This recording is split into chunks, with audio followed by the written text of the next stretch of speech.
बिस्मिल्लाहिर्रहमानिर्रहीम। नाज़रीन अस्सलाम वालेकुम। मैं हूं आपका मेज़बान साबिर शाकिर।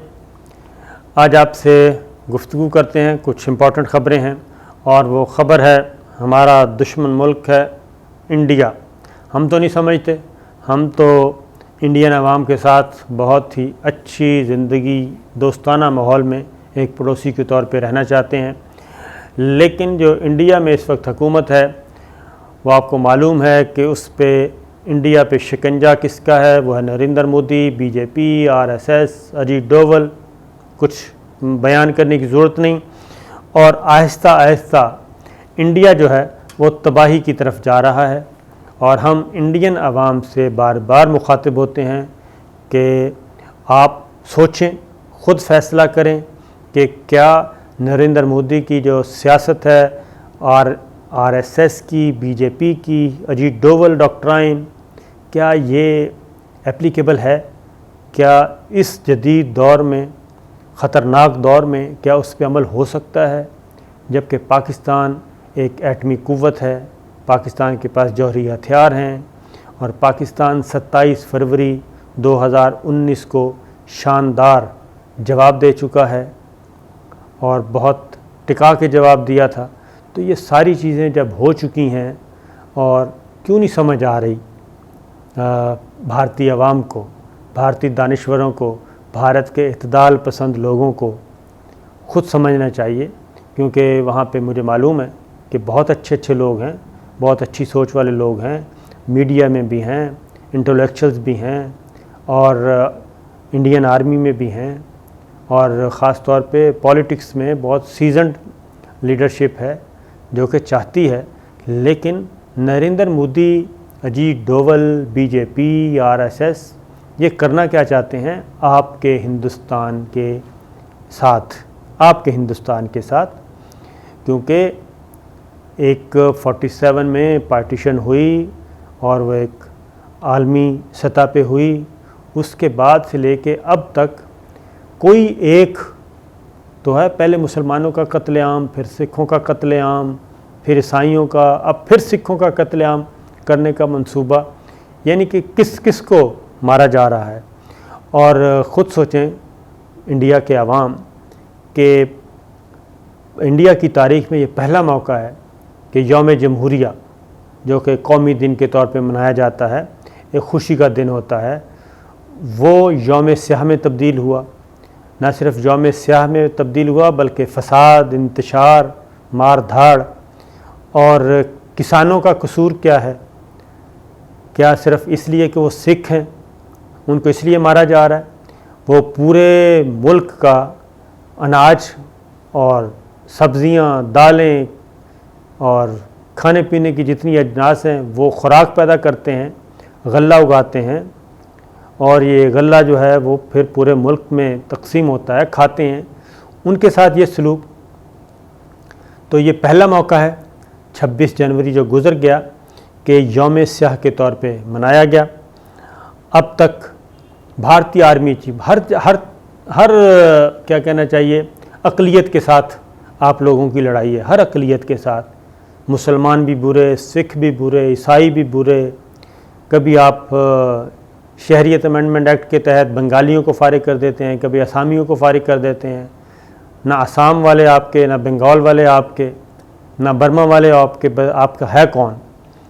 तो इसी वजह से ये इंडिया की तारीख़ का पहला दिन यौम जमहूरिया 26 जनवरी के दिल्ली में फसादात हुए और सिखों ने लाल किला में अपना मजहबी परचम लहराया और वहाँ की ना पुलिस कंट्रोल कर सकी, ना फ़ौज कंट्रोल कर सकी और अब तक 70 जानें जा चुकी हैं और सुप्रीम कोर्ट का फ़ैसला तक नहीं माना जा रहा। और बजाय इसके कि अपने गिरबान में झांका जाए, ये कहा जा रहा है, मैं भारतीय अवाम से मुखातिब हूँ कि ये कहा जा रहा है कि या ये साई करवा रही है, ये चाइना करवा रहा है, ये पाकिस्तान करवा रहा है। मैंने आपको पहले भी अर्ज़ किया था कि क्या भारतीय, ये पहला मौका है कि भारत के यौम जमहूरिया में कोई गैर मुल्की शख्सियत शरीक नहीं हुई, कोई मेहमान ख़ुसूसी नहीं था। टैंकों की परेड चंद गज़ तक महदूद होकर रह गई, यानी कि एक इवेंट होता है, मैं ख़ुद अटेंड कर चुका हूँ और ये इसी तरह ही है जैसे हमारे खुदा न खास्ता यौम पाकिस्तान के मौके पे या 14 अगस्त को यौम आज़ादी के मौके पे मना रहे हैं और यहाँ पे इस्लामाबाद में धावा बोल दे कोई मिनॉरिटी और पार्लियामेंट हाउस पे आके पाकिस्तान के परचम उतार के और वहाँ पे कोई अपना झंडा लगा दे, तो ये है। तो ये सारे पागल तो नहीं हैं, इनको तकलीफ़ तो पहुँची है आप लोगों से। सिखों को भी गुरुद्वारा गोल्डन टेम्पल में आप लोगों ने क्या किया, सिखों का कत्लेआम किया, उनकी मजहबी इबादत गाहों की। फिर उसके बाद इंदिरा गांधी को कत्ल किया गया उसके गुस्से में, तो उसके बाद फिर आपने सिखों का कत्लेआम किया, उनकी अमलाक को नुकसान पहुंचाया। तो सिखों का भी तो कोई हक़ है, उनकी भी तो सरज़मीन उतनी ही है जितनी आपकी है, मुसलमानों की भी उतनी है जितनी आपकी है। लेकिन आप इंतहा पसंद हिंदू किसी का हक़ तस्लीम करने के लिए तैयार नहीं। फ़ौज के बारे में आप फ़ैसला कर चुके हैं कि इंडियन आर्मी में सिर्फ़ आला नस्ल का हिंदू, इंतहा पसंद हिंदू जो है उसको भर्ती किया जाएगा, इतदाल पसंदों की कोई जगह नहीं है। तो ये सारी चीज़ें जो हैं उसका खमियाजा आपको भुगतना पड़ रहा है। और बरतानवी वज़ीर आज़म बोरिस जॉनसन इनकार कर चुके आपके मुल्क में आने से। कनाडा के वज़ीर आज़म वो आपको इंटरनेशनल फोरम्स पे लताड़ रहे हैं। 100 से ज़्यादा बरतानवी अरकान पार्लियामेंट बरतानवी वज़ीर आज़म को ख़त लिख चुके। तो यूरोपीय यूनियन में आपने क्या किया, आप अपनी हुकूमत का मुहासबा तो करें कि ये क्या कर रहे हैं, अपनी सारी तवानाइयाँ किस पे सर्फ कर रहे हैं, डिसइंफो लैब पे। यूरोपीय यूनियन में वो मामला यूरोपीय पार्लियामेंट में आ गया, डिसइंफो लैब के एग्जीक्यूटिव डायरेक्टर ने आके स्टेटमेंट भी दे दी कि ये सब कुछ इंडिया, नरेंद्र मोदी, बीजेपी, अजीत डोवल, ये ये सारे के सारे अरबा रुपया खर्च कर रहे हैं। और ये अरबा रुपया उधर नहीं खर्च करते बल्कि आधे से ज़्यादा इनकी जेबों में जाते हैं, मुल्क से बाहरी प्रॉपर्टीज़ बन जाती हैं। और इसका हासिल क्या है, ला हासिल कुछ नहीं, कोई कंस्ट्रक्टिव काम नहीं, डिस्ट्रक्टिव। और जवाबन ज़ाहिर है कभी आप कुलभूषण को भेज देते हैं, वो पकड़ा जाता है, कभी आप अल्ताफ़ हुसैन पे इन्वेस्ट करते हैं, वो दहशतगर्दी। यानी आप पूरी दुनिया में इस वक्त दहशतगर्दी एक्सपोर्ट कर रहे हैं, दहशतगर्दी को एक्सपोर्ट कर रहे हैं, दहशतगर्दी को ट्रेंड कर रहे हैं। फैक्ट्रियाँ लगाई हुई हैं।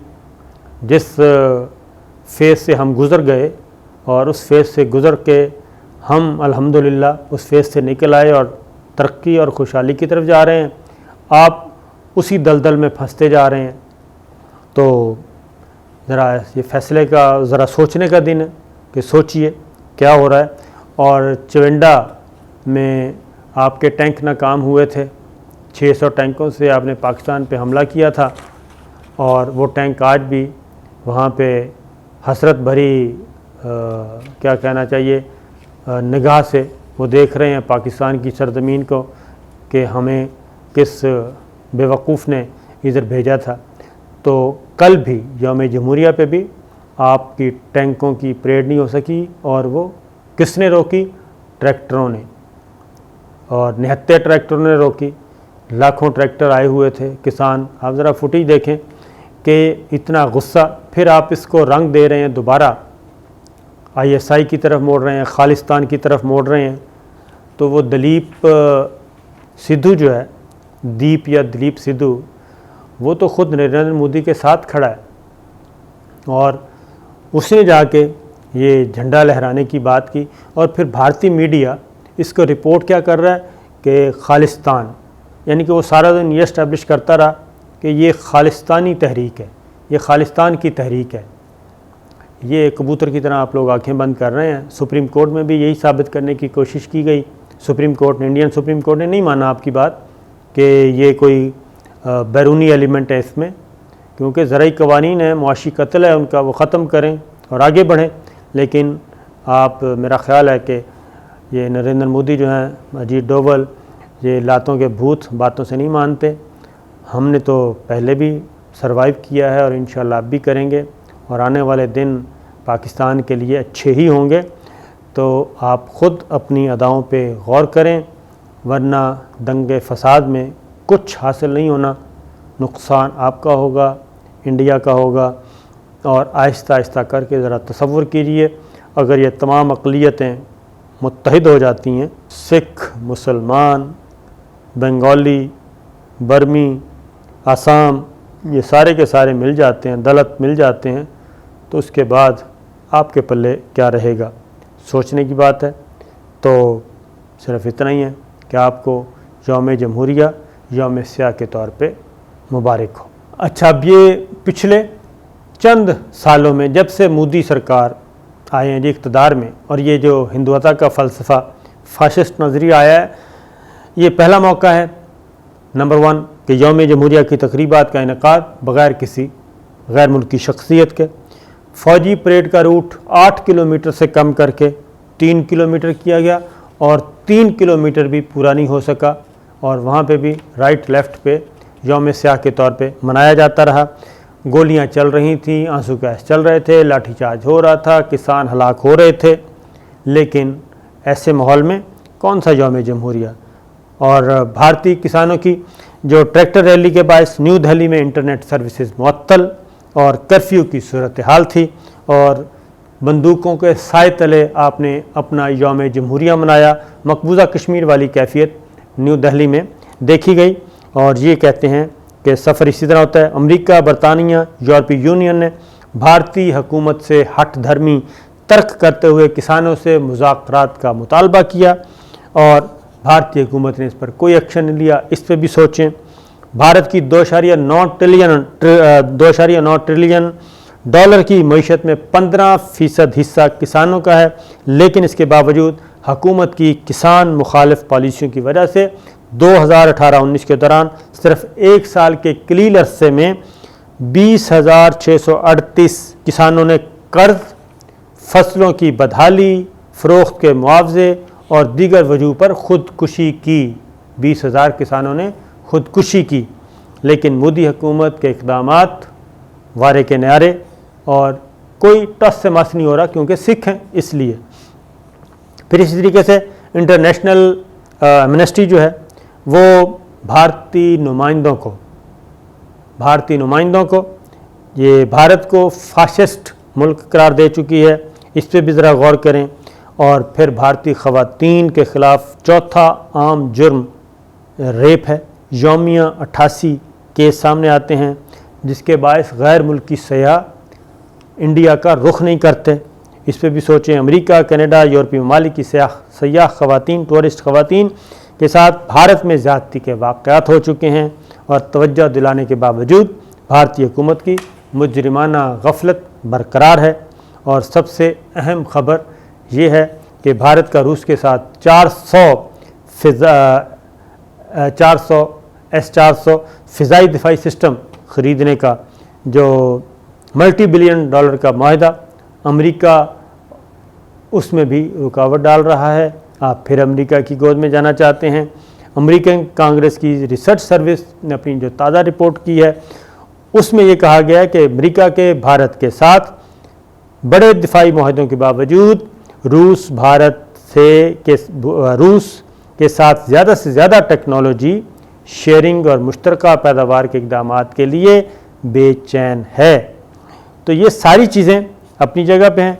कांग्रेसी रहनुमा हैं जी एक शशि, वो क्या कहते हैं, शशि साहब, वो कहते हैं कोई हमसाया हमसे खुश नहीं, मोदी की पॉलिसियाँ हमें कहीं सिफारती सतह पर तनहा ना कर दें। तनहा नहीं कर दें जनाब, तनहा हो चुके हैं आप लोग, और अगर यही चलता रहा तो आप ख़ुद सोचेंगे कि ये हमारे साथ हुआ क्या है। और उसके बाद भारतीय आर्मी चीफ़ की गुफ्तगू भी आप ज़रा सुन लें कि 13 लाख की जो भारतीय फ़ौज, उसमें से आधे जो हैं वो नफ्सियाती मरीज़, असाबी तनाव, डिप्रेशन का शिकार हो चुके हैं।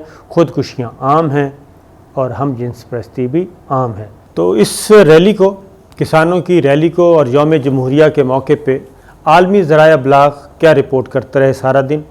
जहाँ ये होनी थी कि यौम जमहूरिया इंडिया का बड़े शान शौकत से मनाया गया, बरतानवी वज़ीर आज़म ने शिरकत की, लेकिन बरतानवी वज़ीर आज़म ने इनकार कर दिया, और आंसू गैस, गोलाबारी और इस तरह से फायरिंग, खून, लाठीचार्ज, ये होता रहा सारा दिन। ये द हिंदू है, हिंदू में भी ये सारा ये हिंदू का फ्रंट पेज है। उसके बाद इसमें भी यही है कि कोई गैर मुल्की शख्सियत रिपब्लिक डे में शरीक नहीं हुई इस साल, और इससे बड़ी शर्मनाक बात आप लोगों के लिए क्या हो सकती है। और उसके बाद है जनाब CNN की रिपोर्ट। CNN कहता है कि रिपब्लिक डे 2021 इंडिया के किसानों का कब्ज़ा था कैपिटल पे, और ट्रैक्टर्स थे और किसान थे, और एहतजाज में और लाखों लोगों ने एहतजाज किया, और इस एहतजाज में इंडिया का यौम जमहूरिया हुआ। ये republic day 2021 Indian farmers ramp up their protest by riding tractors into the capital, ये हो गया। उसके बाद ये है Times of India. Times of India की भी यही रिपोर्ट है। Tractor rally farmers march into Delhi protesting against farms law, ये ज़रई कवानीन के ख़िलाफ़। ये तस्वीरें हैं, लाल किले पे लोग चढ़े हुए हैं और झंडे लहराए जा रहे हैं और इंडिया का झंडा उतारा जा रहा है। ये BBC की रिपोर्ट है। Tractor rally Indian farmers breach Delhi's red fort in huge protest, ये है BBC। और ये है जनाब रॉयटर्स। रॉयटर्स कहते हैं Indian farm protest battle police to plant flags at historic Red Fort, ये है आपका दूसरा। ये है अल जज़ीरा, और अल जज़ीरा में भी ये सारी सिचुएशन है। यानी कि ये है यौम जमहूरिया जिसको आलमी ज़राए अबलाग ने रिपोर्ट किया। तो क्या आलमी ज़राए अबलाग पे भी पाकिस्तान का, चाइना का, ISI का कंट्रोल था?